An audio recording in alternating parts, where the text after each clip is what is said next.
નમસ્કાર વિદ્યાર્થી મિત્રો, આજે આપણે 27 જૂન 2022 3 થી 6ના સ્લોટની અંદર JEEનું જે એક્ઝામ લેવાની એના MCQ છે એ સોલ્વ કરીશું.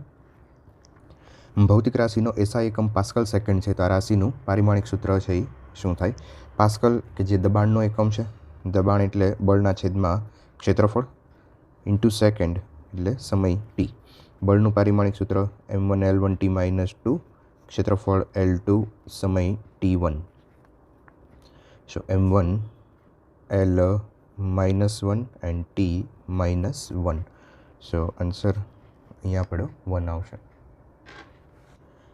સૂર્યનું પૃથ્વીથી અંતર 1.5 × 10⁻11 મીટર છે. જ્યારે સૂર્યનો કોણીય વ્યાસ 2000 સેકન્ડ હોય ત્યારે સૂર્યનો વ્યાસ કેટલો થશે? સીધો સિમ્પલ ફોર્મ્યુલા બેઝ છે, θ = d/r છે. તો અહીંયા આપણે આકૃતિ ઉપરથી જોઈએ, ધારો કે અહીંયા આ જે છે એ સૂર્ય છે.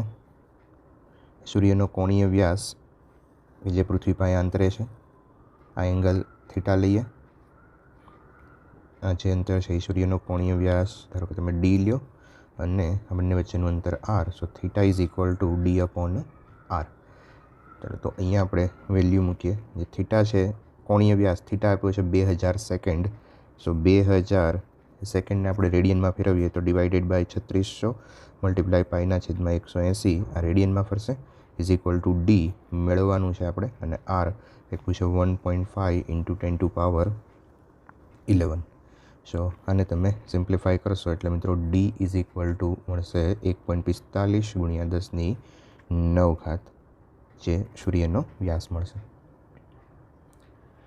જ્યારે બોલને પાણીના સ્તરથી તળાવમાં 4.9 મીટર ઊંચાઈથી ફેંકવામાં આવે છે ત્યારે પાણીને v વેગથી અફડાય છે અને અચળ વેગ vથી તળિયે ડૂબી જાય છે. તેને મુક્ત એટલે કે છોડ્યા બાદ 4 સેકન્ડ સમયે તળિયે પહોંચે છે, તો તળાવની લગભગ ઊંડાઈ કેટલી હશે? મિત્રો અહીંયા આપણે સિચ્યુએશન જોઈએ તો 4.9 મીટરની ઊંચાઈએથી અહીંયાથી ધારો કે પથ્થર છે એને ફેંકવામાં આવે છે, ત્યારે પાણીને v વેગથી અચળાય છે અને તે અચળ વેગ vથી તળિયા ડૂબી જાય છે. અને તેને મુક્ત કર્યા પછી 4 સેકન્ડે એ તળિયે પહોંચે છે, તો તળાવની ઊંડાઈ છે એ આપણે મેળવવાની છે. અચ્છા, અહીંયા 4.9 મીટરની ઊંચાઈથી ફેંકવામાં આવ્યો હોય તો એનો આપણે વેગ છે એ પહેલાં મેળવી લઈએ. તો v = √2gh જે ફોર્મ્યુલા છે એ મુજબ આપણે ગણીએ તો √2g લઈએ 9.8 અને h આપ્યું છે આપણને 4.9. h ઊંચાઈ એનો વેગ છે એ અહીંયા 9.8 મીટર પર સેકન્ડ થશે. કે આપણે કે 9.8 મીટર પર સેકન્ડના વેગથી થશે, ત્યારે હવે જે ડેપ્થ છે એ મેળવવા માટે 9.8 વેલોસિટી મલ્ટીપ્લાય ટાઈમ. તો વેલોસિટી આપણે એની લઈ આવ્યા છીએ 9.8 અને ટાઈમ છે એ અહીંયા આપણે 4 સેકન્ડે તળિયે પહોંચે છે, એટલે 1 સેકન્ડ પહેલાં એ અહીંયા ઉપરથી નીચે આવશે અને જે સપાટી તળાવ છે એના સપાટીથી તળિયે પહોંચતા એને 3 સેકન્ડ થશે. કેવી રીતે? અચ્છા, તો મિત્રો અહીંયા આ જે ઊંચાઈ આપી છે એ આપણને 4.9 આપી છે, તો અહીંયાથી અહીંયા સુધી આવવા માટે કેટલો સમય લાગશે એ પહેલાં આપણે ગણી લઈએ. ફોર્મ્યુલા લઈએ d = ½ પ્રારંભિક વેગ એનો 0 છે એટલા માટે d 4.9 મીટરનું અંતર કાપશે. 4.9 = 1/2. એની જગ્યાએ આપણે મૂકશું 9.8 × t². 4.9 × 9 2 કરશું એટલે 9.8. 9.8 કેન્સલ થઈ જશે. સો t = 1 સેકન્ડ. એટલે કે મિત્રો આ જે દડો છે કે પથ્થર છે એને 4.9 મીટરનું અંતર કાપવા માટે 1 સેકન્ડ થશે. હવે ટોટલ જે તળિયે જ્યારે દડો પહોંચે છે એ 4 સેકન્ડે પહોંચે છે, પણ એમાંની 1 સેકન્ડ છે એ તો એ હવામાં કાપે છે, બાકીની 3 સેકન્ડ છે એ અચળ વેગથી પાણીની અંદર અંતર કાપશે. તો હવે અહીંયા ડેપ્થ ગોતવા માટે વેલોસિટી મલ્ટીપ્લાય ટાઈમ, તો ટાઈમ આપણને આપેલો છે 3 સેકન્ડ લેવું પડશે, બરાબર. તો અહીંયા એનો ગુણાકાર કરશું 29.4 મીટર આન્સર આવશે.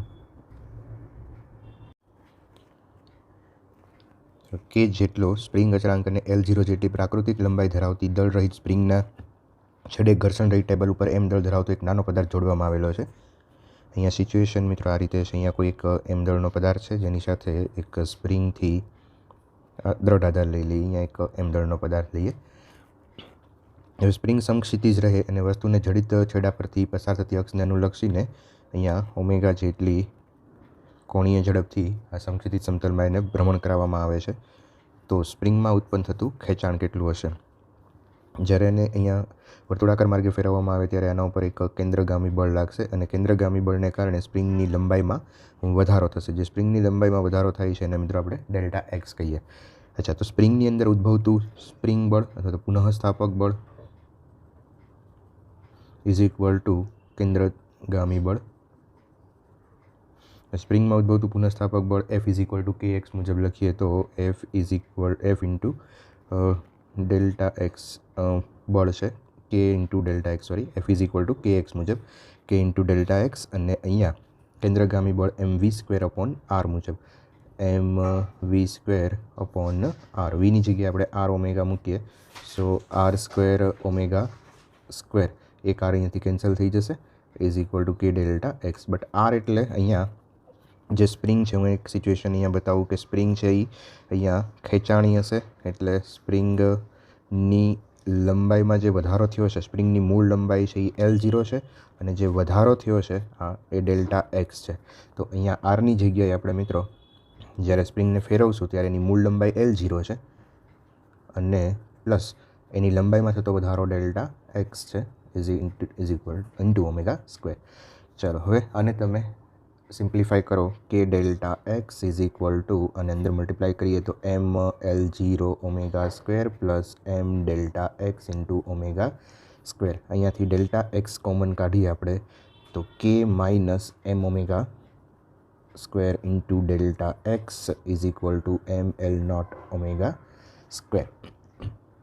ચાલો ડેલ્ટા એક્સને સૂત્રનો કરતા બનાવી દઈએ તો મિત્રો આપણને અહીંયા આન્સર જે છે એ સી મળશે. ચાલો, એલ લંબાઈની દોરી સાથે જોડેલ એક પથ્થરને ઉર્ધ્વ વર્તુળમાં દોરીનો બીજો છેડો કેન્દ્ર આગળ રહે તેમ ફેરવવામાં આવે છે. કોઈ ચોક્કસ સમયે પથ્થર તેની સૌથી નીચેના સ્થાને છે, એટલે અહીંયા ઉર્ધ્વ વર્તુળમાં છે તો અહીંયા શરૂઆતની સ્થિતિ કંઈક આ રીતે છે અને તેની ઝડપ યુ છે. અહીંયા એની ઝડપ છે, આ દ્રઢ આધાર છે, અહીંયાથી એને ફેરવવામાં આવે છે. જ્યારે એવા સ્થાને કે જ્યાં દોરી સમક્ષિતિજ હોય તો અહીંયાથી જ્યારે પથ્થર અહીંયા આવશે ત્યારે દોરી છે એ સમક્ષિતિજ હશે અને એનો વેગ ઉપર તરફ હશે. ત્યારે એના વેગમાં થતા ફેરફારનું મૂલ્ય ગોતવું છે. વેગમાં થતો ફેરફાર અહીંયા શરૂઆતનો વેગ છે એનો વેગ આપણે અહીંયા લઈએ તો એક્સ દિશામાં છે એટલે આઈ કેપ અને અંતિમ વેગ છે એનો વાય દિશામાં છે જે કેપ. તો વેગનો ફેરફાર delta v is equal to અંતિમ માઇનસ પ્રારંભિક, તો વી જે cap minus u i cap મુજબ. અને આનો મૂલ્ય કીધું છે તો મૂલ્ય એટલે delta v is equal to under root v square plus u square, આઈના અને જેના સહગુણકોનો વર્ગોનો સરવાળો. અચ્છા, પ્રારંભિક વેગ તો એનો આપણને યુ આપ્યો છે, પણ અંતિમ એટલે કે જ્યારે સમક્ષિતિજ થાય ત્યાં એનો વેગ કેટલો હશે તો આપણે થિયરીની અંદર ભણી ગયા છીએ મિત્રો. જ્યારે આ સમક્ષિતિજ થાય ત્યારે એનો વેગ યુ સ્ક્વેર માઇનસ 2GL જેટલો હોય છે. તો અહીંયા delta v is equal to under root v સ્ક્વેરની જગ્યાએ આ વેલ્યુ મૂકી દઈએ, u square minus 2GL plus u square. તો અહીંયા થઈ જશે u square plus u square 2u square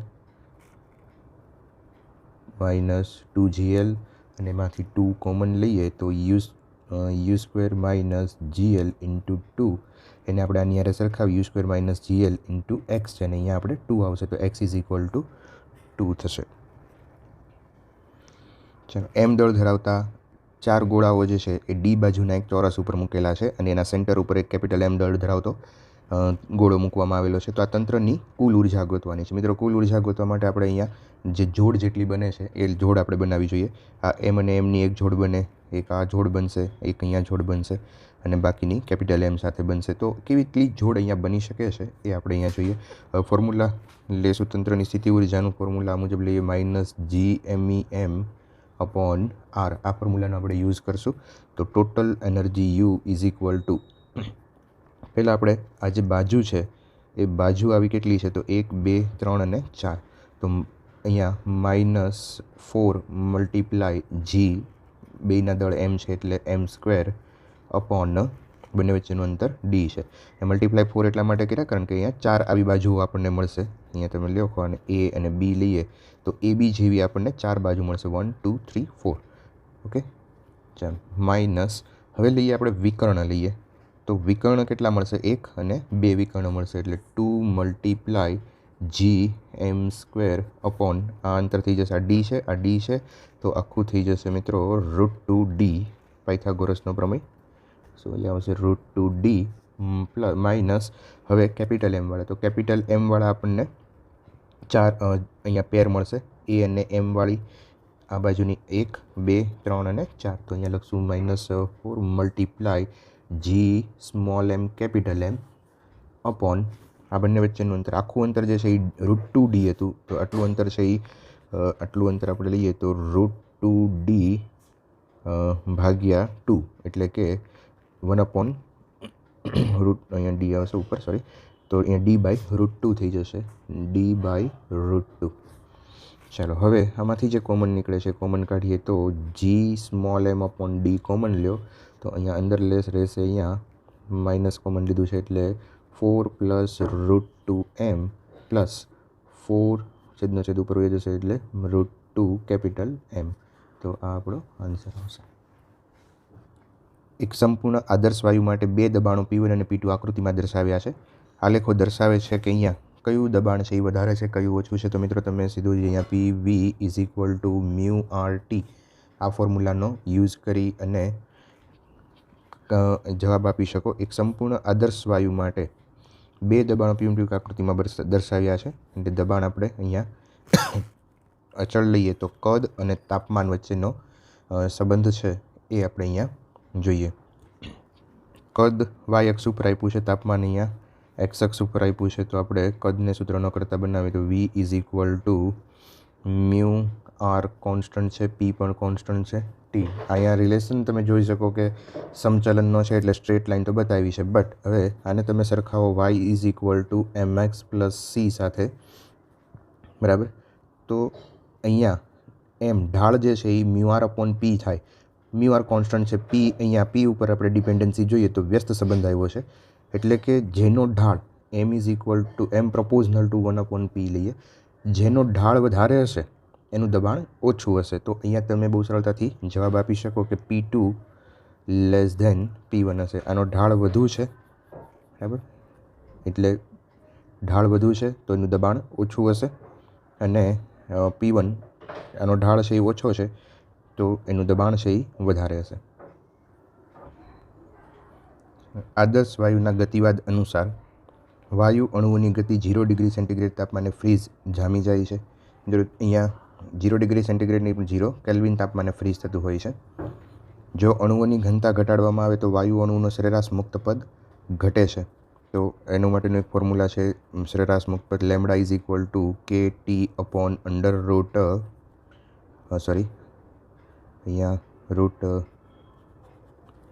lambda is equal to KT upon √2 pi d square t. તો જો અહીંયા જે અણુઓની ઘનતા ઘટાડવામાં આવે તો વાયુના અણુ સરેરાશ મુક્ત પદ ઘટે છે તો આ વસ્તુ સાચી છે. બીજું જો દબાણ અચળ રાખીને તાપમાન વધારવામાં આવે તો વાયુનો અણુનો સરેરાશ મુક્ત પદ વધે છે. આ પણ એક સાચું વિધાન છે. પ્રતિ અણુ પ્રતિ મુક્તતાના અંશો માટે સરેરાશ ગતિ ઉર્જા 3/2 KT જેટલી હોય છે તો આ વસ્તુ ખોટી છે. તો અહીંયા બી અને સી છે એ સાચા છે. એક લેડની બુલેટ ધન વસ્તુમાં ઘૂસી જાય છે અને પીગળે છે એવું ધારતા કે જેની ગતિ ઉર્જા 40% ઉર્જા તેના ગરમ કરવામાં વપરાય છે તો બુલેટની પ્રારંભિક ઝડપ ખાલી જગ્યા હશે. અચ્છા અહીંયા મિત્રો લેડની જે બુલેટથી એ ઘન વસ્તુમાં ઘૂસી જાય છે અને પીગળે છે. અચ્છા પીગળે છે એટલે એનો અર્થ એમ છે કે જે કોઈ વસ્તુ છે એનું તાપમાન પહેલાં વધશે અને વધ્યા પછી પીગળશે. એટલે અહીંયા બે અવસ્થા આપણે વિચારવી પડશે. એક તો તાપમાનમાં વધારો થાય છે અને બીજું પીગળે છે એટલે કે ગલન પણ થાય છે. તો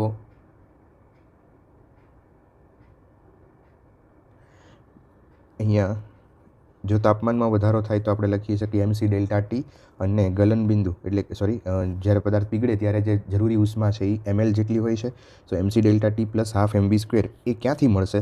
તો એ ગતિ ઉર્જા પ્રોવાઈડ કરશે હાફ mv², પણ હાફ mv²ના આપણે 40% લઈશું માત્ર. ચાલો હવે અહીંયાની વેલ્યુ મૂકીએ આપણે, તો m છે એ આપણે કેન્સલ કરી દઈએ.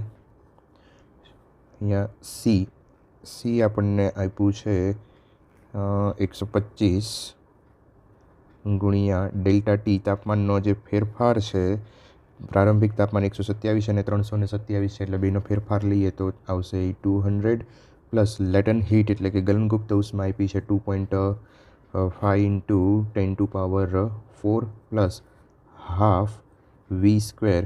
વી આપણે મેળવવાનો છે અને અહીંયા થઈ જશે ઇન્ટુ 0.4.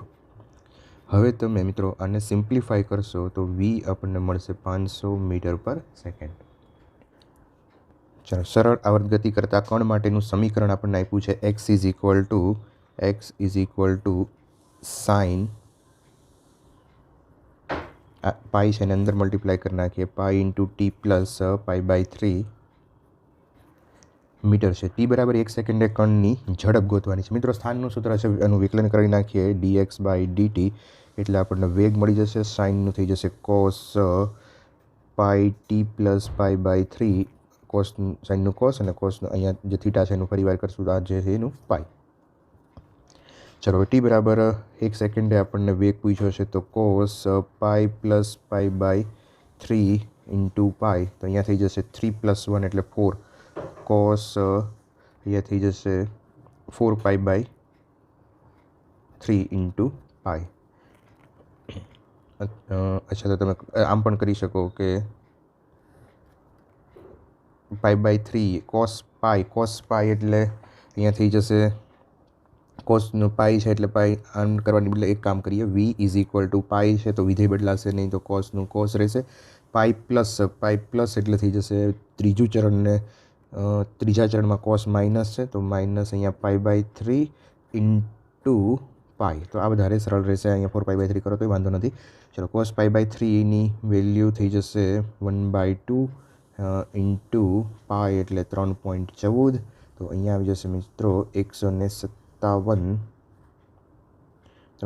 એટલે 1.57, બટ સેન્ટીમીટરમાં અહીંયા બધી વસ્તુ આપણને જવાબ માગ્યો છે તો 1.57 એટલે આને 100 વડે ગુણી નાખશો એટલે 157 સેન્ટીમીટર પર સેકન્ડ. જો વિદ્યુતભાર ક્યુને અવાહક સપાટી ધરાવતા બંધ અર્ધગોળાકારના કેન્દ્ર આગળ મૂકવામાં આવે તો સપાટીમાંથી પસાર થતું કુલ ફ્લક્સ છે એ કેટલું થાય? અચ્છા, જો અહીંયા મિત્રો આને પૂરું બંધ કરી દેવામાં આવે તો આ જે ગોળો છે એમાંથી પસાર થતું ફ્લક્સ ગાઉસના સમીકરણ મુજબ Q/ε0 એટલે કે ક્ષેત્રરેખાઓ છે અડધી અહીંથી પસાર થશે, અડધી ઉપરથી થશે, પણ અડધો જો ગોળો હોય તો એની સાથે સંકળાયેલો વિદ્યુતભાર છે એ Q/2 થશે. તો આ અર્ધ ગોળો જે છે એની સાથે સંકળાયેલું ફ્લક્સ Q/2ε0 છે એ અહીંયા આન્સર છે એ આવશે. દરેક 2 કુલમ જેટલા વિદ્યુતભારિત બોલને 2 મીટર લંબાઈના સિલ્કના દોરાથી સમાન બિંદુ P આગળથી લટકાવવામાં આવ્યા છે. આ સમાન બિંદુ P આગળથી આ B1, B2 અને B3 3 વિદ્યુતભારને લટકાવવામાં આવ્યા છે. બિંદુ P આગળથી લટકાવવામાં આવ્યા તેઓ 1 મીટર બાજુનો સમબાજુ ત્રિકોણ બનાવે છે. આ જે છે એ 1 મીટર બાજુનો સમબાજુ ત્રિકોણ બનાવે છે. જો વિદ્યુતભારિત બોલ પરના સમાસ બળ, ધ્યાન રાખજો, સમાસ બળ અને કોઈપણ 2 વિદ્યુતભારો વચ્ચે પ્રવર્તતા બળનો ગુણોત્તર છે એ ગોતવાનો છે. અચ્છા મિત્રો, અહીંયા કોઈપણ 2 વિદ્યુતભારો વચ્ચે બળ છે એ લાગશે F is equal two KQ²/R² મુજબ બેના વિદ્યુતભાર સરખા છે એટલે કે વિદ્યુતભારનું મૂલ્ય છે Q 2 કુલમ આપ્યું છે, બંને 2 કુલમના છે અને બંને વચ્ચેનું અંતર 1 મીટર છે. તો અહીંયા થઈ જશે 2 × 2 4 × K. તો 2 વિદ્યુતભારો વચ્ચે આ જે બળ લાગે છે 4K જેટલું લાગશે. હવે બીજું કીધું છે સમાસ બળ.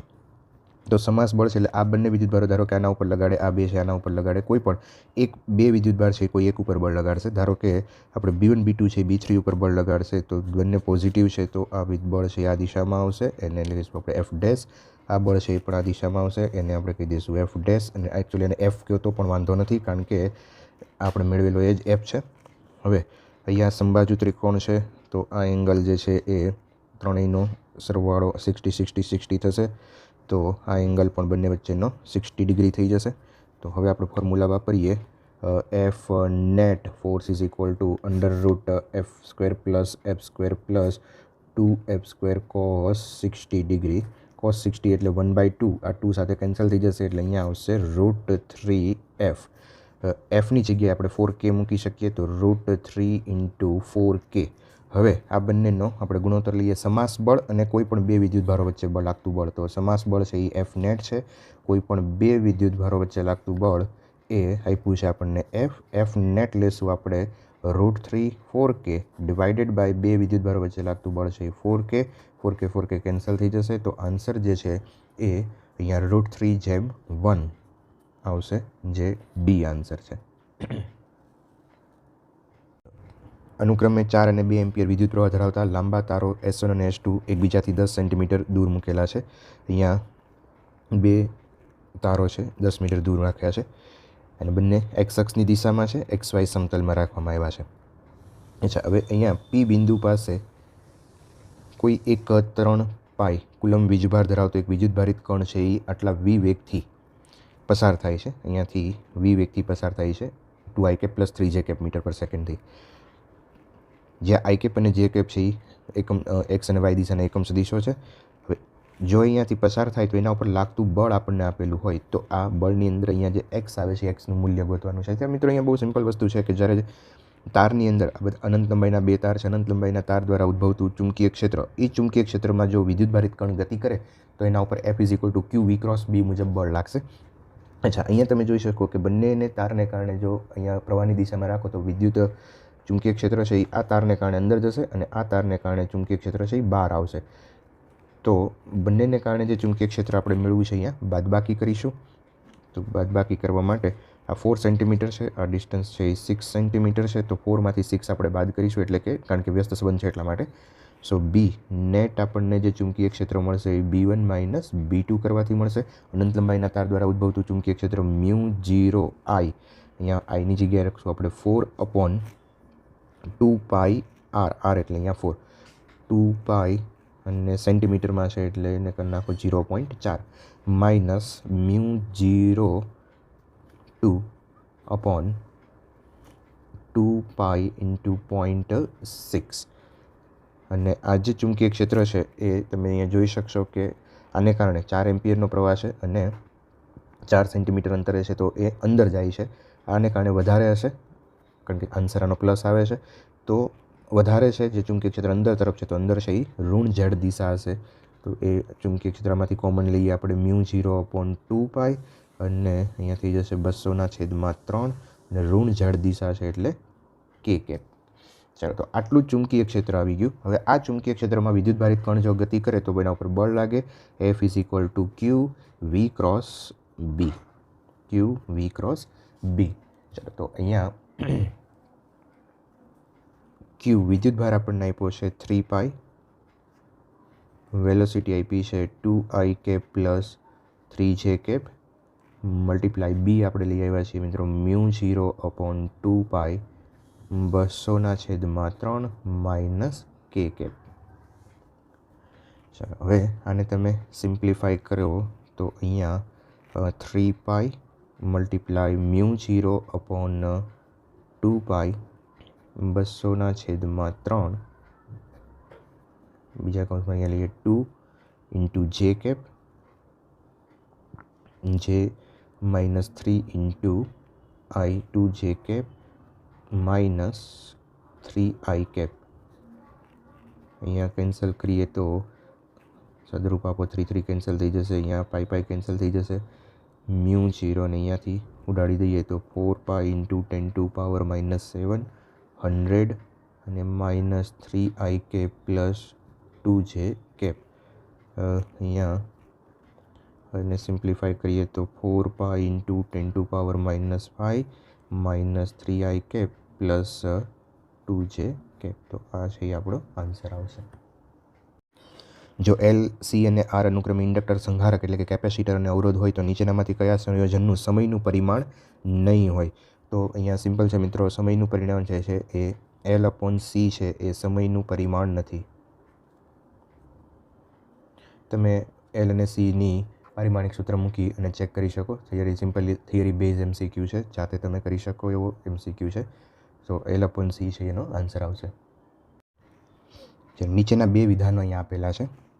વિધાન 1, સમય સાથે બદલાતું જતું વિદ્યુત ક્ષેત્ર એ બદલાતા ચુંબકીય ક્ષેત્રનું ઉદ્ગમ છે અને તેનાથી ઉલટું વિદ્યુત તથા ચુંબકીય ક્ષેત્રના વિક્ષોભ ઇલેક્ટ્રોમેગ્નેટિક તરંગો જે છે એ ઉત્પન્ન કરે છે. તો મિત્રો વિધાન છે એ એકદમ સાચું છે, થિયરી બેઝ છે. અને પછી આપણે કીધું છે કે દ્રવ્ય માધ્યમમાં EM તરંગનો વેગ છે એ 1/√μ0 E0 જેટલી ઝડપ સાથે ગતિ કરે છે. તો આ વસ્તુ ખોટી છે. વેગ છે માધ્યમમાં તરંગનો વેગ છે એ μ×E જેટલો છે. માધ્યમની પરમિટિવિટી અને શૂન્યાવકાશની પરમિટિવિટી માધ્યમની પરમિએબિલિટી આવશે. અહીંયા બંને શૂન્યાવકાશ માટે આપેલું છે, તો આ વસ્તુ નહીં આવે. એટલે વિધાન સાચું છે પણ કારણ છે એ ખોટું છે. વિધાન સાચું છે પણ વિધાન 2 છે એ ખોટું છે. ચાલો, એક બહિર્ગોળ લેન્સનો પાવર P આપેલો છે અને તેની મુખ્ય અક્ષમાંથી 2 ભાગમાં તોડવામાં આવે છે. 2 ભાગ અહીંયા મુખ્ય અક્ષમાંથી તોડવામાં આવે છે. વધારામાં તેના એક ટુકડાના 2 ભાગ કરવામાં આવે છે. જે ઉપરનો ટુકડો થયો છે એના પાછા 2 ભાગ કરેલા છે અને મુખ્ય અક્ષને લંબરૂપે ભાગ કરેલા છે. એટલે મુખ્ય અક્ષ આ જે છે એ મુખ્ય અક્ષ છે એની મુખ્ય અક્ષને લંબરૂપે ભાગ કરેલા છે. તો ઉપર નોંધેલ ટુકડાઓ માટે ખોટું વિકલ્પ છે એ પસંદ કરો. અચ્છા, આનો પાવર P છે. તો મિત્રો અહીંયા જે છે એ પાવર એમને રહેશે કારણ કે એની વક્રતા એની હશે. વક્રતા એની હશે તો એની કેન્દ્ર લંબાઈ એની જ રહેશે અને એનો કેન્દ્ર લંબાઈ રહેશે તો એનો પાવર પણ એનો જ રહેશે. એટલે આનો પાવર P થશે. અચ્છા, અહીંયા જે છે જ્યારે એક સપાટી સમતલ હોય તમે લેન્સ મેકર ફોર્મ્યુલાનો ઉપયોગ કરી શકો. n-1 1/r1 1/r2. અહીંયા બંનેની વક્રતા આપણે R1 અને R2 બદલે હું R લઈ લઉં છું. બહિર્ગોળ છે પ્લસ આવશે. તો જો આના માટે આપણે ગણશું તો મિત્રો બંનેની વક્રતા સમાન છે એટલે અહીંયા 2/r આવશે. અને જ્યારે અહીંયા જશું તો એક સપાટી છે એ સમતલ છે, તો એક સપાટી સમતલ માટે અહીંયા R = લેશું એટલે 1/r આવશે. એટલે 2/r આવશે, 1/r આવશે. ઉલટાવી નાખશો એટલે અહીંયા R/2 થઈ જશે આના માટે અને આના માટે 1/r આવશે. તો અહીંયા જે કેન્દ્ર લંબાઈ છે એની કરતાં આની કેન્દ્ર લંબાઈ છે એ ડબલ થશે. જો કેન્દ્ર લંબાઈ ડબલ થશે તો પાવર છે એ અડધો થઈ જશે. તો અહીંયા પાવર છે એ P/2 થશે. આનો પણ પાવર P/2 થશે. મિત્રો મેં થોડુંક મોઢે કેલ્ક્યુલેશન કર્યું છે, તમે ગણતરી કરી શકશો. આનો અહીંયા = પાવર લખી શકો તો પાવર અહીંયા n-1 એટલે અહીંયા થઈ જશે 2/r. જે આના માટે લખ્યું છે. હવે નીચે માટે તમે લખો તો અહીંયા પાવર P = n-1 × 1/r થઈ જશે. બરાબર. તો અહીંયા તમે જોશો n-1/r છે અને અહીંયા n-1 × 2/r છે પાવર. બરાબર. તો તમને ખ્યાલ આવશે કે અહીંયા પાવર જે છે એની કરતાં અહીંયા પાવર અડધો થઈ ગયો છે. એટલે હવે તમે આની અંદરથી ઓપ્શન છે એ તમે જોઈ શકશો. ચલો, તો અહીંયા મિત્રો L1 = P/2 પાવર આવશે કારણ કે ખોટો વિકલ્પ છે એ આપણે પસંદ કરવાનો છે. N1નો પાવર એટલો ને એટલો રહે છે. L2 અને L3ના પાવર છે એ અડધા થાય છે. તો આ વિકલ્પ છે એ ખોટો છે. જો તરંગ ઘટ માધ્યમમાં વક્રીભવન અનુભવે તો નીચેનામાંથી કયું વિધાન છે એ સાચું છે? તો મિત્રો બહુ સિમ્પલ છે. તરંગ લંબાઈ અને ઝડપ ઘટે છે પણ આવૃત્તિ છે એ અચળ રહેશે. મિત્રો આપણે ખ્યાલ છે કે એક માધ્યમમાંથી બીજા માધ્યમમાં જાય ત્યારે આવૃત્તિ તો અચળ રહેશે અને જેમ વક્રીભવનાંક અનુભવે છે તરંગ ઘટ માધ્યમમાં એટલે કે પાતળા માધ્યમમાંથી ઘટ માધ્યમમાં જતું હોય તો n = અહીંયા રિલેશન n/λ n/1/v છે. એટલે ઘટ માધ્યમ જશે એમ એની તરંગ લંબાઈ અને ઝડપમાં ઘટાડો થશે. તો અહીંયા આન્સર છે એ C આવશે. ચાલો, નીચેના બે વિધાનો અહીંયા આપેલા છે. હાઇડ્રોજન પરમાણુમાં જ્યારે ઇલેક્ટ્રોન નીચા ઉર્જા કક્ષામાંથી અહીંયા આપણે લઈએ એક નીચા ઉર્જા કક્ષા E1 અને એનાથી ઉપરનું ઉર્જા કક્ષા છે સ્તર છે E2 માં કૂદકો મારે અહીંયાથી જ્યારે અહીંયા જાય ત્યારે ઉત્સર્જતા વિકિરણની આવૃત્તિ E1 - E2. અચ્છા, નીચા ઉર્જા સ્તરમાંથી ઊંચા ઉર્જા સ્તરમાં એમ જઈ શકે નહીં. ત્યારે આવૃત્તિ છે ઉત્સર્જે છે નહીં, એને શોષણ કરવી પડે તો જે નીચા ઉર્જા સ્તરમાંથી ઊંચા ઉર્જા સ્તરમાં સંક્રાંતિ કરે છે. બરાબર. તો અહીંયા મિત્રો આપણને ખ્યાલ છે કે વિધાન જે છે આપણું એ પહેલાં તો ખોટું થઈ જશે. તો અહીંયા વિધાન ખોટું છે. બરાબર. તો આ બે વિકલ્પમાંથી એક વિકલ્પ આપણે પસંદ કરી શકાય. હવે બીજું શું કહે છે? જો ઉચ્ચ ઉર્જા કક્ષામાંથી નીચી ઉર્જા કક્ષામાં ઇલેક્ટ્રોન સંક્રાંતિ કરે ત્યારે એની આવૃત્તિ E2 - E1 = અહીંયા HF સાથે સંકળાયેલી છે. તો આ વસ્તુ બરાબર છે. ઊંચા ઉર્જા સ્તરમાંથી નીચા ઉર્જા સ્તરમાં આવશે ત્યારે અહીંયા E2 - E1 = HF કીધું છે અને H એના ડિનોમિનેટરમાં લીધું તો આવૃત્તિ છે આટલી ઉત્પન્ન થશે. તો વિધાન જે છે એ સાચું છે પણ સોરી વિધાન ખોટું છે, પણ એનું જે વિધાન 2 છે એ સાચું છે. તો વિધાન 1 ખોટું છે, વિધાન 2 સાચું છે. તો આન્સર આવશે ડી.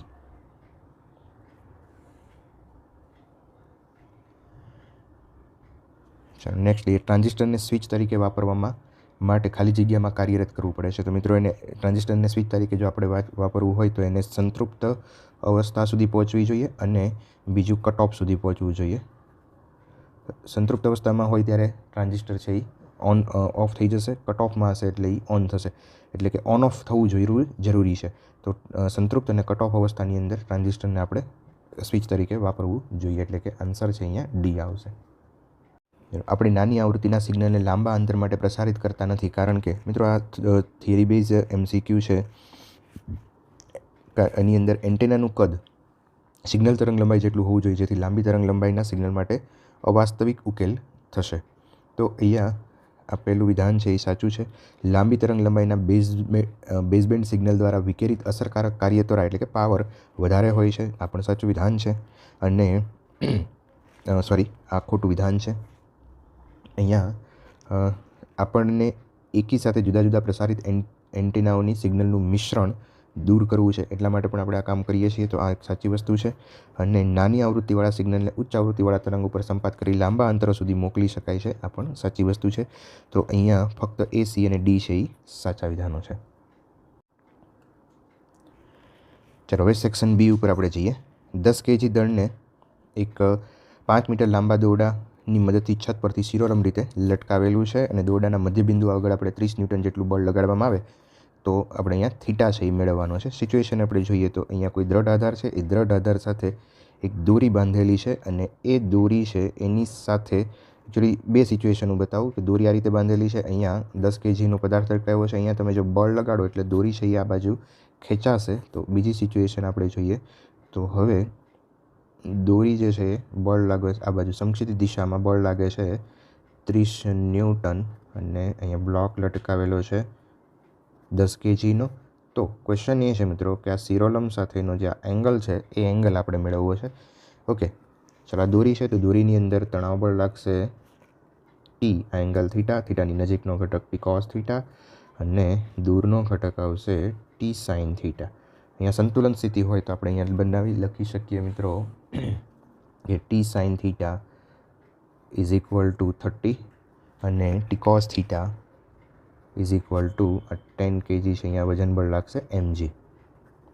તો સાઇન અપોન કોસ એટલે tan theta is equal to 30 divided by M આપ્યું છે 10, એમ આપણને આપ્યું છે 10 kg બરાબર, અને જીની વેલ્યુ પણ 10 લઈએ તો અહીંયા થઈ જશે 0.3. So tan theta is equal to 0.3. 0.3ને આપણે આ રીતે લખીએ 3 × 10⁻⁻1. સો એક્સની વેલ્યુ થઈ જશે 3. ચાલો 12 kgનું એક ગબડતું પૈડું, આ જે છે 12 kgનું ગબડતું પૈડું એ પી સ્થાન પર છે અને દોરી અહીંયા પુલી વડે દોરીથી 3 kgના પદાર્થને લટકાવેલો છે. ધારો કે PR એ ઘર્ષણ રહિત સપાટી છે. આ જે છે એ ઘર્ષણ રહિત સપાટી છે. જ્યારે વ્હીલ ઢોળાવ PQના તળિયે Q પાસે પહોંચે ત્યારે તેના દ્રવ્યમાન કેન્દ્રનો વેગ આપણને આપેલો છે. તો એક્સનું મૂલ્ય છે ગોતવાનું છે. એટલે આ જ્યારે અહીંથી અહીંયા આવે ત્યારે દ્રવ્યમાન કેન્દ્રનો વેગ આપણે એટલે કે વેગ ગોતવો છે અહીંયા. તો મિત્રો અહીંયા સ્થિતિ શું થશે એ તમે સમજો કે આજે h ઊંચાઈની પદાર્થ ઉપરથી 12 kgનો પદાર્થ પડશે એટલે અહીંયા એની પાસે સ્થિતિ ઉર્જા છે mgh.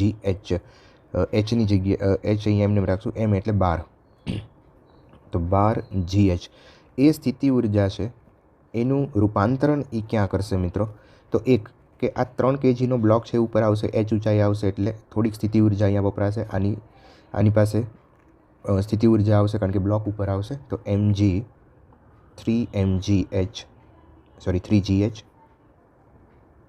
હવે બીજું કે અહીંયા આ જે ઉપર આવશે ત્યારે એની પાસે કંઈક ગતિ ઉર્જા પણ હશે. સો હાફ m એટલે 3 × v², પ્લસ આ જ્યારે નીચે જશે ત્યારે એની પાસે પણ ગતિ ઉર્જા હશે હાફ m. જે ગતિ ઉર્જા વેગ આનો છે એ જ વેગથી આ ઉપર, જે વેગથી આ નીચે આવશે એ વેગથી આ ઉપર જશે એટલે હાફ m v², પણ m લેશું આપણે 12, પ્લસ બહુ અગત્યની વાત કે આ જે છે એ ગબડીને નીચે આવશે ગબડતું પડ્યું છે એટલે એની પાસે એક ચાકગતિ ઉર્જા હશે. ચાકગતિ ઉર્જાનું ફોર્મ્યુલા છે કાઇનેટિક એનર્જી હાફ આઈ ઓમેગા સ્ક્વેર. બરાબર. આઈની જગ્યાએ આપણે લખશું mr² અને ઓમેગાની જગ્યાએ લખશું મિત્રો v²/r² મુજબ. તો અહીંયા હાફ એમ એટલે 12 mr² into r² plus into v²/r². v²/r². તો r² અહીંયા કેન્સલ થઈ જશે. ચાલો અહીંયા 12 GHમાંથી 3 GH જાય એટલે 9 GH. અહીંયા લખીએ 9 GH ઇઝ ઇક્વલ ટુ, આમાંથી આપણે 1/2 કોમન કાઢીએ તો અંદર રહેશે 3 + 12 + 12 ઇન્ટુ હજી v² કોમન કાઢી લ્યો. બરાબર. ચાલો હવે આમાંથી વીને આપણે સૂત્રનો કરતા બનાવીએ તો v is equal two 1/2 √8/3 g into h. So x is equal two, અહીંયા આપણે x ઇઝ ઇક્વલ ટુ થશે 8/3 નિયરલી ઇક્વલ ટુ 3 લઈ શકાય. તો આન્સર છે અહીંયા 3 આવશે. પરિમાણિક વાયુ ગામા ઇઝ ઇક્વલ ટુ 1.4નું જ્યારે સમદાબીય રીતે વિસ્તરણ કરવામાં આવે છે ત્યારે તે 400 જૂલ કાર્ય કરે છે. તો આ પ્રક્રિયામાં વાયુને આપવી પડતી ઉષ્મા કેટલી હશે? સમદાબી પ્રક્રિયા છે, સીધું ફોર્મ્યુલા આપણે વાપરીએ. અહીંયા gamma upon gamma -1 into work. So gamma આપ્યું છે 1.4, ગામા -1 એટલે 1 ઇન્ટુ વર્ક આપ્યું છે આપણને 400. તો અહીંયા થઈ જશે મિત્રો 1400 જૂલ. ચાલો, એક કણ સરળ આવર્ત ગતિથી દોલનો કરે છે. તેનો કંપ વિસ્તાર 8 સેન્ટીમીટર છે અને આવર્તકાળ આપણને આપ્યો છે 6 સેકન્ડ. તો એના મહત્તમ સ્થાનથી કંપ વિસ્તારના અડધા અંતરે ગતિ કરવા માટે લાગતો સમય સેકન્ડમાં આપણને પૂછ્યો છે. તો સમય t બરાબર અહીંયા આપણે લઈએ કોણીય સ્થાનાંતરના છેદમાં કોણીય વેગ. તો અહીંયા આપણે લખી શકીએ એનું જે ડિસ્પ્લેસમેન્ટ કોણીય સ્થાનાંતર થાય છે એ મહત્તમ સ્થાનાંતર π/2 હોય અને એના અડધો અહીંયાથી અડધા ભાગમાં આવે એટલે મહત્તમ સ્થાનાંતર, અહીંયાથી ધારો કે કોણ મહત્તમ સ્થાનાંતર જાય ત્યાં એની કળા π/2 હોય અને મહત્તમ સ્થાનાંતરથી અડધું આવશે ત્યાં એની કળા π/6 હશે. ઓમેગાની જગ્યાએ 2π/t મૂકીએ અને ટીની વેલ્યુ આપણને આપી છે 6 સેકન્ડ. ચાલો આને તમે કેલ્ક્યુલેટ કરો, π/3/3 એટલે આ થઈ જશે 1 સેકન્ડ. મિત્રો તમે આ ફોર્મ્યુલાથી પણ y = a sin omega t + 5 આ ફોર્મ્યુલાનો ઉપયોગ કરીને પણ ગણી શકો. વાયની જગ્યાએ તમે અહીંયા a/2 લખો, a/2 a sin ઓમેગાની જગ્યાએ લખો 2π/t ઇન્ટુ સ્મોલ t અને phi બરાબર π/2 કારણ કે એ મહત્તમ સ્થાનાંતરથી અહીંયા શરૂ કરે છે એટલા માટે. આને સોલ્વ કરીને પણ તમે ટીની વેલ્યુ લાવી શકશો, જે ટીની વેલ્યુ આપણને મળશે 1 સેકન્ડ. ચલો, સીડીના આકારમાં એક કેપેસિટરની રચના કરવામાં આવી છે. દરેકનું ક્ષેત્રફળ સમાન આપ્યું છે, એ જેટલું છે અને આ જે બે પ્લેટ, અહીંયા એક પ્લેટ આપેલી છે, આ બીજી એક પ્લેટ આપેલી છે, બંને પ્લેટ વચ્ચેનું અંતર b છે. એ જ રીતે દરેક પ્લેટ અંતરો છે એ b અંતરે આવેલી છે. અચ્છા, તો અહીંયા મિત્રો આપણે એનું સમતુલ્ય કેપેસિટન્સ ગોતવાનું છે, જેને આની હારે સરખાવશું એટલે આપણને x મળે. અચ્છા, તો સમતુલ્ય કેપેસિટન્સ પહેલી એક વસ્તુ અહીંયા આપણે જોઈ લઈએ કે આ દરેક કેપેસિટર જે છે એ પેરેલલ કોમ્બિનેશનમાં છે. તમે જોઈ શકો છો કે આ એ જે છે એનો એક છેડો આની હારે જોડાયેલો છે, આ એક કેપેસિટર અહીંયા બને છે. બરાબર. એ બંને કેપેસિટરના એક છેડા આની હારે પણ છે, એ જ બંનેના કેપેસિટરના એક છેડા આ બંનેના સમાન સાથે છે. તો અહીંયા આ જોડાણ જે છે એ પેરેલલ છે અને પેરેલલ જોડાણ હોય ત્યારે આપણે સીધો સરવાળો કરતા હોઈએ છીએ. તો C = C1 + C2 + C3. અહીંયા 3 કેપેસિટર બનશે. એક આ કેપેસિટર છે, બીજું આ એક કેપેસિટર છે, ત્રીજું એક આ કેપેસિટર છે, જે બધા આ રીતે તારથી જોડાયેલા છે. બરાબર. અચ્છા, તો અહીંયા પહેલું કેપેસિટર આપણે આ લખીએ તો બંને વચ્ચેનું અંતર કેટલું થશે? તો જો C = ε0A/d નો આપણે ઉપયોગ કરીએ તો ε0A/d, d કેટલું થશે? તો જો આ 1, અહીંયા 2, આ 3, આ 4 અને 5, તો અહીંયા આવશે 5d પ્લસ, ચલો આ બે કેપેસિટર માટે જોઈએ તો આ 1, આ 2 અને 3. સો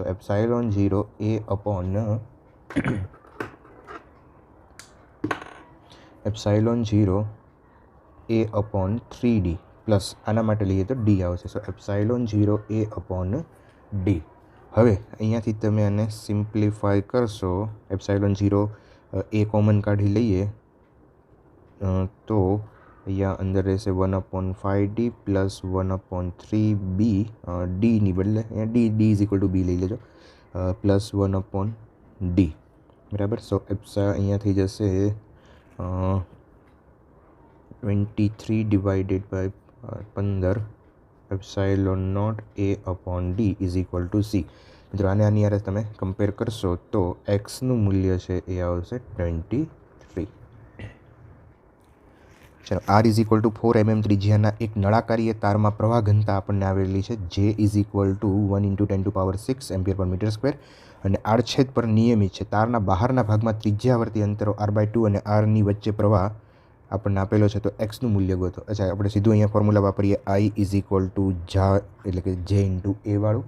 અચ્છા, બટ અહીંયા મિત્રો એ છે એ કોન્સ્ટન્ટ નહીં રહે, કારણ કે અહીંયા આ રીતના જે નળાકાર આપેલો છે તો એ નળાકારમાં પ્રવાહ ઘનતા કોન્સ્ટન્ટ છે, બટ આપણે પહેલાં એક નાના એવા આર ત્રિજ્યા અને ડીઆર જાડાઈના અથવા તો એક્સ ત્રિજ્યા અને ડીએક્સ જાડાઈની પહેલાં રિંગ ઉપર પ્રવાહ ગોતી લઈએ. સો અહીંયા ડીઆઈ લઈશું ઇન્ટુ ડીએ. સો ઇન્ટિગ્રેટ કરીએ બંને બાજુ. સો આઈ ઇઝ ઇક્વલ ટુ જે કોન્સ્ટન્ટ છે ને બહાર લઈ લઈશું, ઇન્ટિગ્રેટ અહીંયા થશે આર ત્રિજ્યા અથવા તો એક્સ ત્રિજ્યા અને ડીએક્સ જાડાઈની રિંગનું ક્ષેત્રફળ 2πx dx. સો આમાંથી જે કોન્સ્ટન્ટ છે એને બહાર લઈ લઈએ અને એક્સનું સાથે સાથે આપણે વિકલન કરી નાખીએ r/2 ટુ આર. સો જે કોન્સ્ટન્ટ છે એ બહાર છે, 2π કોન્સ્ટન્ટ છે એ બહાર છે, એક્સનું વિકલન થઈ જશે x²/2, લિમિટ મૂકશું અહીંયા r/2 ટુ આર. ચલો એને અહીંયા બતાવીએ આપણે. જેની 2π જેની વેલ્યુ મૂકી દઈએ 1 × 10⁻⁶, બરાબર. આ 2 છે એને આપણે અહીંયા બહાર લઈ લ્યો અને એક્સની જગ્યાએ મૂકશું એક વખત આર મૂકશું એટલે r² - r²/4, અરે એકવાર r/2 મૂકશું. અચ્છા, આને તમે સિમ્પ્લિફાય કરશો એટલે મિત્રો આન્સર આવશે 12π. સો આઈ ઇઝ ઇક્વલ ટુ 12π થશે, બટ અહીંયા પાઈ આપેલો છે તો એક્સની વેલ્યુ થઈ જશે implies x is equal two 12 answer આવશે. ચલો, આપેલ પરિપથમાં એ અને એમ બે યાદચ્છિક અચળાંકો છે, તો પરિપથમાં અવરોધ લઘુત્તમ થાય ત્યારે એમનું મૂલ્ય √x/2 મળે છે, તો એક્સ આપણે ગોતવાનો છે. અચ્છા, ત્રણેય મિત્રો સમાંતર જોડાણમાં છે. સમાંતર જોડાણમાં હોય ત્યારે આપણે સમતુલ્ય બંનેનો આખા પરિપથનો અવરોધ ગોતીએ. સમાંતર જોડાણમાં હોય તો ma/3 થઈ જશે, ma/3, અને આ બંને શ્રેણીમાં છે અને આ પાછા બે સમાંતરમાં છે. a/m 1/a/m થઈ જશે પ્લસ 1/a/m એટલે કે a/2m. અચ્છા, હવે અહીંયા આપણને એવું કીધું છે મિત્રો કે આરની વેલ્યુ લઘુત્તમ જોઈએ છે, તો આરની વિકલન આપણે કરીએ dr/dm. dr/dm કરો તો અહીંયા a/2 આમ તો એ કોમન આપણે કાઢી લઈએ અથવા તો અહીંયાથી એમની સાપેક્ષે કરો એટલે એમ a/3 થઈ જશે અને માઇનસ અહીંયા થઈ જશે 1/mનું minus 1/m². So m² is equal to 0 કરશું એટલે અહીંયા એ નીકળી જશે એટલે 1/3 minus 1/2m² is equal to 0. So m² is equal to 3/2 અને m ઇઝ ઇક્વલ ટુ √3/2.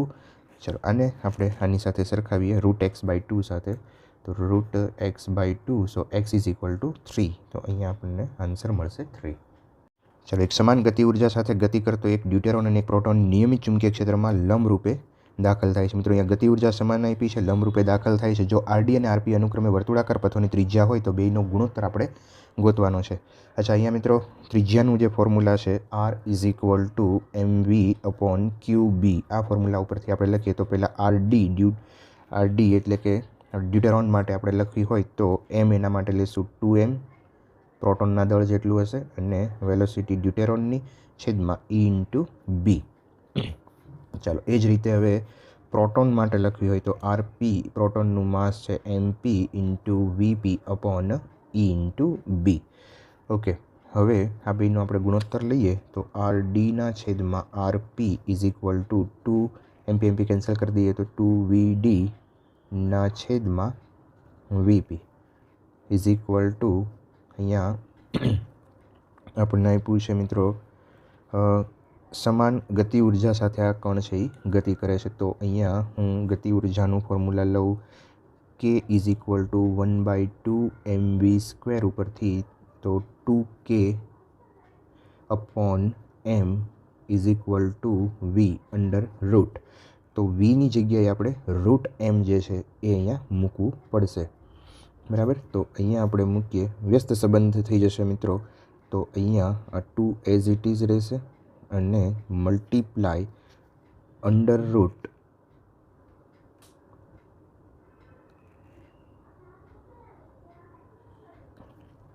વીડી એટલે કે અહીંયા ડ્યુટેરોનનું માસ લેશું. ડ્યુટેરોનનું માસ જે છે એ 2mp જેટલું છે અને વ્યસ્ત સંબંધ છે એટલે અહીંયા વીપી એટલે એમપી. ચલો એમપી કેન્સલ, અહીંયા એક રૂટ અને અહીંયા કેન્સલ કરી દેશો એટલે અહીંયા આવશે √2. તો RD upon RP is equal to √2 આવ્યું છે. RD upon RP is equal to √2 અને આપણે રૂટ એક્સ અપોન 1 સાથે સરખાવ્યું તો એક્સ ઇઝ ઇક્વલ ટુ 2 મળશે. ચલો 20 સેન્ટીમીટર લંબાઈના એક ધાત્વીય સળિયાને ઉત્તર દક્ષિણ દિશામાં મૂકવામાં આવેલો છે અને 20 મીટર પર સેકન્ડની અચળ ઝડપથી પૂર્વ દિશામાં ગતિ કરવામાં આવે છે. તો આ સ્થળે પૃથ્વીના સમક્ષિતિજ ઘટક આપણને આપી દીધો. સમક્ષિતિજ ઘટક એટલે કે BH બરાબર B cos θ આપી દીધો છે અને ડીપ કોણ 45 આપેલો છે. તો સળિયામાં પ્રેરિત EMF ગોતવાનું છે. તો પ્રેરિત EMF E is equal two BVL. But અહીંયા જે સમક્ષિતિજ ઘટક લેવો પડશે કારણ કે સળિયો જે છે ઉત્તર દક્ષિણ દિશામાં છે. અહીંયા વર્ટિકલ ઘટક લેવો પડશે. સળિયો જે છે એ ઉત્તર દક્ષિણ દિશામાં છે અને પૂર્વ દિશામાં ગતિ કરે છે. સળિયો સમક્ષિતિજ ઉત્તર દિશામાં, આ રીતે ધારો કે અહીંયા ઉત્તર અને દક્ષિણ દિશા, અહીંયા ઉત્તર અને દક્ષિણ દિશા હોય, સળિયો આ રીતે રાખેલો છે. તો પૃથ્વીનું ચુંબકીય સમક્ષિતિજ ઘટક આમ હશે, સિરોલમ ઘટક નીચે હશે. તો સિરોલમ ઘટક છે એ કટ થશે કારણ કે આ પૂર્વ દિશામાં જાય છે તો સિરોલમ ઘટક કટ થાય. પણ અહીંયા ડીપ કોણ મિત્રો 45નો આપેલો છે એટલે BV અને BH જે છે એ બંને સરખા હશે. તો અહીંયા આપણે લખશું BV ઇન્ટુ VL. સો BV આપ્યું છે આપણને 4 × 10⁻³ અને વેલોસિટી આપણને આપી છે 20 સેન્ટીમીટર ઇન્ટુ લેન્થ આપી છે 20 સેન્ટીમીટર એટલે અહીંયા ફરી પાછું 20 × 10⁻². બરાબર, ચાલો તો આને તમે કેલ્ક્યુલેટ કરશો એટલે અહીંયા આન્સર જે છે એ આવશે 16 મિલી-વોલ્ટ. તો અહીંયાથી જશે આન્સર જે છે એ 16 આવશે.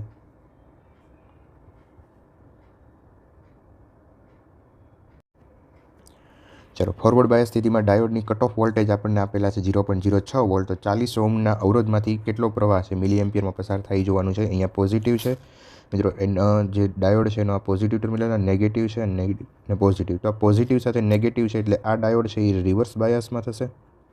તો અહીંયા ઓપન સર્કિટ થઈ જશે અને અહીંયાથી આપણને કરંટ છે એ ફ્લો થશે. તો અહીંયા કિર્ચોફનો નિયમ વાપરીએ મિત્રો. અહીંથી આપણે ધારો કે કિર્ચોફનો નિયમ લઈએ તો પ્રવાહની દિશામાં જાઓ તો સ્થિતિમાનમાં ઘટાડો થાય એટલે માઇનસ અહીંયા થઈ જશે 60 × I. આ જે છે એ 0.6 વોલ્ટ ડ્રોપ થાય છે અહીંયા. તો અહીંથી અહીંયા જશું એટલે ઘટશે. અહીંયા પોઝિટિવ છે નેગેટિવ છે તો -0.6 વોલ્ટ. અહીંયા આવશે પ્રવાહની દિશામાં જાઓ અગેન માઇનસ થશે -40 I અને અહીંયા નેગેટિવ છે તો positive +1 is equal to 0. So I is equal to 0.4 divided by 100. So આ થઈ જશે 4 મિલી એમ્પિયર. તો આન્સર અહીંયા આવશે 4. થેન્ક યુ મિત્રો. નેક્સ્ટ આપણે વિડીયોની અંદર બીજા પેપરો છે એને સોલ્વ કરીશું.